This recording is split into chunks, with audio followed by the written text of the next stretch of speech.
বর্তমানে বাংলাদেশের 113 billion dollar ঋণ, 1.5 লক্ষ কোটি টাকা খালি সুদের টাকা দিতে হয়, প্রতিদিন 1000 কোটি টাকা ঋণ করছে। ভয়াবহ অবস্থা। ঋণ আগের সরকার করছে, এর আগের সরকার করছে, এখন এই সরকার কি করবে? তারাও ঋণ ছাড়া চলতে পারবে না ভাই। এখন আমার কথা হলো ভয়াবহ অবস্থা। ফ্যামিলি কার্ড দিয়ে হয়তো কিছু মানুষের একটু দারিদ্র বিমোচনের চেষ্টা করছেন বর্তমান প্রধানমন্ত্রী। আসলে দারিদ্র বিমোচনের প্রক্রিয়া কিন্তু এটা না। সুদভিত্তিক অর্থনীতি যদি পারেন বাদ দেন, জাতিকে তৌহিদের উপর ঐক্যবদ্ধ করেন, সম্পদ পাচার বন্ধ করেন, উৎপাদন বাড়ান, বিজ্ঞান প্রযুক্তিতে শিক্ষা দেন। এক সাধারণ শিক্ষার নামে যা হচ্ছে, লক্ষ লক্ষ শিক্ষিত লোক বেকার হচ্ছে, কোনো লাভ নেই। লক্ষ লক্ষ কলকারখানা বন্ধ হয়ে গিয়ে লক্ষ লক্ষ শ্রমিক বেকার হচ্ছে। কাজে আমাদের আমদানি নির্ভর অর্থনীতি বাদ দিয়ে রপ্তানি নির্ভর করতে হবে। প্রতিটা ঘরকে তৈরি করতে হবে উন্নয়ন উৎপাদনের কারখানা।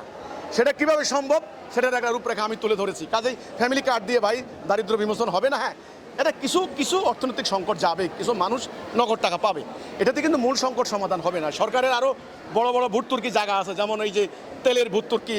এখন যদি নিরাপত্তা সংকটের পরে অস্ত্র আমদানির ভর্তুকি কোন দিকে দিবে সরকার? এই জন্য আমি বলি, আমরা যদি মোমেন হই, জান দেব, মাল দেব, হাঁস মুরগি গরু আমরা দেব, আমরা আল্লাহর রাস্তায় লড়াই করব।